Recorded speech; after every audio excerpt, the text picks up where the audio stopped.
YCP నేతకు భయపడి ఓ కుటుంబం ఊరి వదిలి వెళ్లిపోయిన ఘటన గుంటూరులో జరిగింది.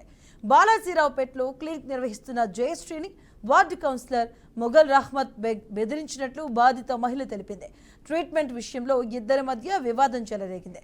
ఇక ఈ క్రమంలో జయశ్రీని రహ్మత్ బేగ్ బెదిరించినట్లుగా తెలుస్తోంది. ఇక కొంతమంది అనుచరులను ఆమె వద్దకు పంపి 40 లక్షల రూపాయలు ఇవ్వాలని డిమాండ్ చేయడమే కాకుండా జయశ్రీ వంటిపై ఉన్న బంగారం, ఇంటి పత్రాలు లాక్కున్నారని ఆరోపణలు వచ్చాయి. ఇక ఖాళీ కాగితాలు, నోట్లపై సంతకాలు చేయించుకున్నారని బాధితురాలు జయశ్రీ పోలీసులకు ఫిర్యాదు చేశారు. దీనిపై కేసు నమోదు చేసుకున్న పోలీసులు నిందితుడు మొఘల్ రహ్మత్ బేగ్ను అరెస్ట్ చేశారు. బాలాజీరావుపేటలో క్లినిక్ నడుపుకుంటున్నా అండి. మొఘల్ అహ్మద్ అనే కౌన్సిలర్ నాకు ఆరోగ్యం బాగోలేదు, దగ్గు తగ్గట్లేదంటే శ్రీచక్ర హాస్పిటల్కి తీసుకెళ్ళాను సార్.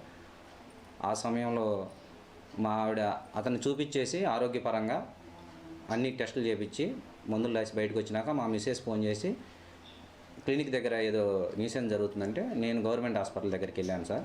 ఆ టైంలో అహ్మద్ నాకు ఫోన్ చేసి మీ క్లినిక్ దగ్గర ఏదో న్యూసెన్స్ జరుగుతుందంటే మీరు ముందు అర్జెంటుగా నా దగ్గరకు రమ్మంటే అతని అపార్ట్మెంట్లో కిందకి వెళ్ళామండి.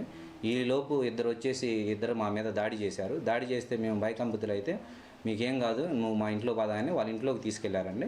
ఇంట్లోకి తీసుకెళ్ళిన తర్వాత ఇట్లా ఒక పేషెంట్ డెత్ అయిందని చెప్పేసి మీకు కాంపన్సేషన్ 40 lakhs అడుగుతున్నారు, మీరు ఎట్లా ఇవ్వగలరండి, మా దగ్గర రూపాయి కూడా లేదని చెప్తే ఏదో ఒకటి మాట్లాడి సెట్ చేస్తాం, ముందు మీ ఒంటి మీద బంగారం ఉంది కదా అది ఇస్తే తాకట్టు పెట్టేసి ముందు వాళ్ళకి ఇచ్చేసి మిగతాయి 2 సార్లు ఇవ్వమన్నారు సార్.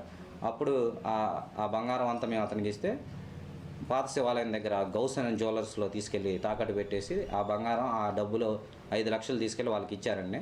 తర్వాత మా ఇంటి పత్రాలు తీసుకురమ్మని మా వాళ్ళకి ఫోన్ చేస్తే ఇంటి పత్రాలు, ఖాళీ నోట్లు, సంతకాలు పెట్టించుకొని మిగతా డబ్బులు 10 రోజుల్లో 15 లక్షలు, ఇంకో 10 రోజుల్లో ఇంకొక 6 నెలల్లో 15 లక్షలు ఇవ్వాలన్నారు. ఈ 15 లక్షల కోసం నాకు ఫోన్ చేస్తామంటే నేను డబ్బులు చూద్దామని వేరే ఊరికి వెళ్ళా. వేరే ఊరికి వెళ్ళి ఫోన్లు చేస్తానని ఫోన్ ఆఫ్ చేస్తే ఆఫ్ చేసిన టైంలో నా భార్య వాళ్ళ తల్లిని ఇంటికాడ నుంచి తీసుకెళ్ళి బాలాజీరావుపేటలో పాయకరాల దొడ్ల దగ్గర ఆడవాళ్ళు, మగవాళ్ళు అందరూ కలిసి నా భార్యని ఎంతో తీవ్రంగా హింసించారని నా భార్య చెప్పింది సార్. మొఘల్ అహ్మద్ అనే మా వార్డు కౌన్సిలర్ అండి. ఆయనకి బాగాలేదని, ఆరోగ్యం బాగాలేదని హాస్పిటల్కి, శ్రీచక్ర హాస్పిటల్కి తీసుకెళ్ళమని అడగ ఆయన తీసుకెళ్ళాడండి. ఆ సమయంలో ఎవరో ఒక 5 ఎవరో ఎప్పుడు రాలేదండి. వాళ్ళు వచ్చి బాగోలేదని గ్యాస్ ఇంజెక్షన్ చేయమంటే మా ఆయన అడిగి నేను చేశానండి. ఆ ఇంజెక్షన్ చేయగానే కళ్ళు తిరిగి కింద పడిపోయిందండి. కింద పడిపోయి వాళ్ళందరూ నన్ను ఏంటి పడిపోయింది ఏంటని చెప్పని కొట్టి అదంతా అన్నీ బాగానే ఉన్నాయండి.